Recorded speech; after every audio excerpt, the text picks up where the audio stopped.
जय हिंद। आज की इस वीडियो में आप लोग का स्वागत है। आज हम ऑप्टिक्स के प्रकाश के विवर्तन के बारे में समझेंगे, फ्रेनेल का विवर्तन के बारे में समझेंगे और फ्राउनहोफर का विवर्तन के बारे में समझेंगे और प्रकाश का व्यतिकरण और विवर्तन में अंतर को जानेंगे। उसके पहले आप लोग को एक सूचना दे रहे हैं, इंटर 12th फिजिक्स का गेस क्वेश्चन पूर्णतः तैयार हो चुका है। आप लोग मेरे कोचिंग संस्थान A to Z क्लासेस के पास आकर ले जा सकते हैं या अपने सहपाठियों द्वारा मंगवा सकते हैं।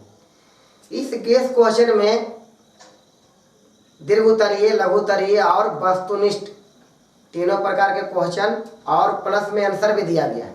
इसको बेहतरीन ढंग से सुस्पष्ट फिगर के साथ सजाकर बेहतरीन ढंग से लिखा गया ताकि विद्यार्थी बेहतरीन ढंग से पढ़े और अपने आगामी एग्जाम में बेहतरीन अंक को प्राप्त कर सके।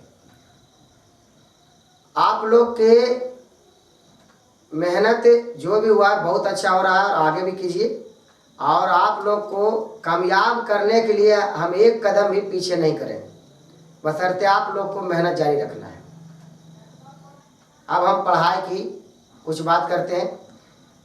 पढ़ाई में जानेंगे डिफ्रैक्शन ऑफ लाइट मीन्स प्रकाश का विवर्तन। प्रकाश का विवर्तन क्या है तो ध्यान दीजिए। इसको समझने से पहले मान लेते हैं कि यहाँ पर कोई प्रकाश स्रोत, मान लेते हैं सन है, सन माने सूरज।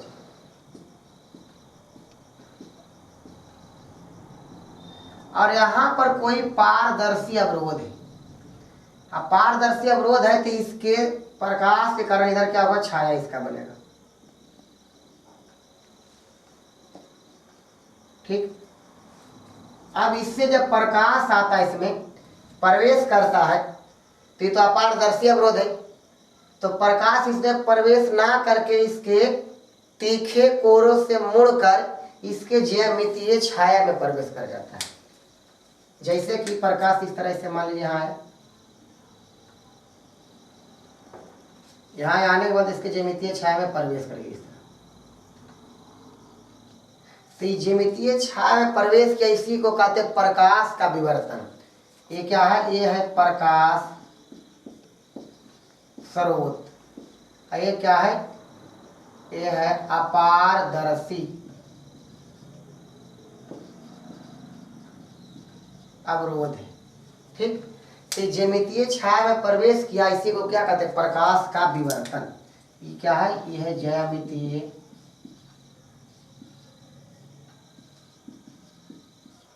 ज्यामितीय छाया है। ठीक।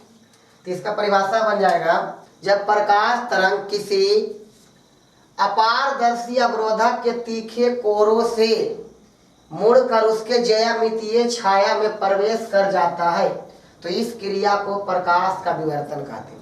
जैसे देखिए सूर्य प्रकाश है, यहाँ पर एक प्रकाश स्रोत है प्रकाश, और यहाँ पर क्या है, कोई धूल कण है जो अपारदर्शी अवरोधक है, जो रोकेगा उसके प्रकाश को, और वो अपारदर्शी होना चाहिए।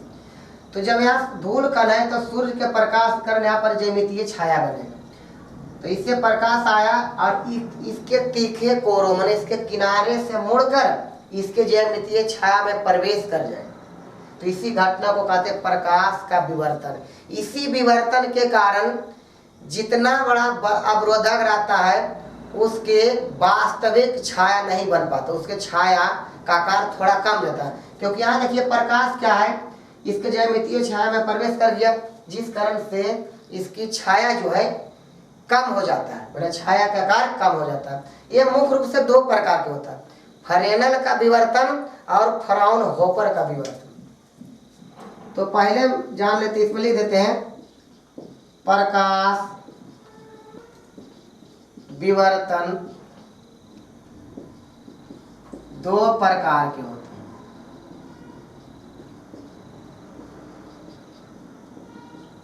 पहला है फ्रेनेल का विवर्तन और दूसरा है फ्राउनहोफर का विवर्तन। तो अब दोनों के विवर्तन के बारे में जानेंगे। पहला है फ्रेनेल का विवर्तन। इसमें क्या है, जब प्रकाश स्रोत और अवरोधक परिमित दूरी मतलब कम दूरी पर रहेगा और प्रकाश का विवर्तन हो जाएगा तो उसे कहेंगे फ्रेनेल का विवर्तन। उसे क्या कहेंगे, फ्रेनेल का विवर्तन। तो लिखेंगे जब प्रकाश स्रोत तथा अवरोधक परिमित दूरी पर हो तो इससे हुए विवर्तन को फ्रेनेल का विवर्तन कहते हैं। जैसे आप समझ लीजिए, जैसे कोई प्रकाश स्रोत और अवरोधक अल्प दूरी पर मतलब कम दूरी पर है, परिमित दूरी पर है। जैसे मान लेते हैं यहाँ पर क्या है, कोई प्रकाश स्रोत है, इससे प्रकाश निकल रहा है, और यहाँ पर क्या है, कोई अवरोधक है। ये प्रकाश स्रोत मान लेते हैं, ये क्या है, अवरोधक है। ये दोनों के जो बीच का डिस्टेंस हो, दूरी क्या हो, परिमित। परिमित दूरी मतलब कम दूरी पर रहेगा और प्रकाश का विवर्तन हो जाएगा तो उसे हम कहेंगे फ्रेनेल का विवर्तन। अब अगला है फ्राउनहोफर का विवर्तन। तो इसके जस्ट अपोजिट परिभाषा होगा। इसमें हम लिखेंगे परिमित दूरी और उसमें लिखेंगे अपरिमित दूरी। जब प्रकाश स्रोत तथा अवरोधक अपरिमित दूरी पर हो तो इससे हुए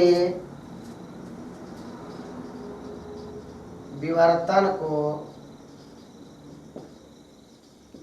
फ्राउनहोफर का विवर्तन कहते हैं। जैसे हम देख लीजिए, इसमें क्या है, मान लेते हैं यहाँ पर कोई प्रकाश स्रोत है, क्या है, प्रकाश स्रोत, और यहाँ पर बहुत दूरी पर अवरोधक। अब इसमें क्या है, दोनों के बीच का जो डिस्टेंस है, दूरी है, अपरिमित है। अपरिमित दूरी पर रहने पर जब प्रकाश का विवर्तन होता है तो उसे हम कहते हैं फ्राउनहोफर का विवर्तन। जब प्रकाश स्रोत तथा अवरोधक अपरिमित दूरी पर हो तो इससे हुए विवर्तन को फ्राउनहोफर का विवर्तन कहते हैं। अब इसमें एक अंतर दोनों में और बनता है, इसमें हम यहाँ नोट पॉइंट में लिख देते हैं। इसमें लेंस प्रयुक्त नहीं होता है, माने इस प्रकार के विवर्तन में लेंस का कोई जरूरत नहीं है। और जब ये विवर्तन होता है तो इस विवर्तन के लिए हमें लेंस की जरूरत होता है। तो इसमें लिखना, इसमें लेंस प्रयुक्त होता है। तो आप लोग समझ चुके होंगे इसको। अब हम प्रकाश का व्यतिकरण और विवर्तन में अंतर या विभेद को समझेंगे। ये परीक्षा में पूछा गया है, तो इधर लिख लेंगे प्रकाश का व्यतिकरण, इधर लिख लेंगे प्रकाश का विवर्तन। तो पहला अंतर हम परिभाषा लिख देंगे, इसमें प्रकाश तरंगों के प्रभाव क्षेत्र में तरंग ऊर्जा का पुनर्वितरण होता है।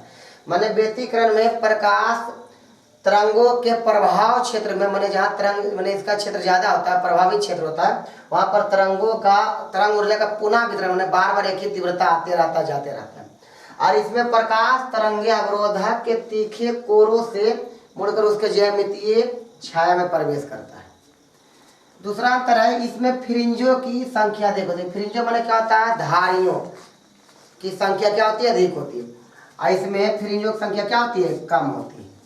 तीसरा अंतर है, इसमें फ्रिंजों की चौड़ाई समान या असमान, माने फ्रिंजों की जो चौड़ाई होगी ये क्या होगा, समान भी हो सकता है, माने बराबर भी हो सकता है और अलग अलग भी हो सकता है, और लेकिन इसमें फ्रिंजों की चौड़ाई हमेशा या समान होता है, कभी समान होबे नहीं करता है।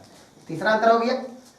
चौथा अंतर जानेंगे, इसमें सभी दीप्त फ्रिंजों की तीव्रता समान होती है, जितना भी दीप्त फ्रिंज है, चमकीला फ्रिंज है, उसकी तीव्रता क्या होती है, समान होती है, और इसमें सभी दीप्त फ्रिंजों की तीव्रता असमान होती है, तीव्रता जो उसका इंटेंसिटी अलग अलग हो जाता है। इसमें आदित्य फ्रिंजे पूर्णता काले होते हैं, पूर्णता काले बने जो आदित्य फ्रिंजे है पूर्णता काला ही होता है, और इसमें आदित्य फ्रिंजे पूर्णता काला नहीं होता। तो मुख्य रूप से हम 5 अंतर को हम पढ़ चुके हैं।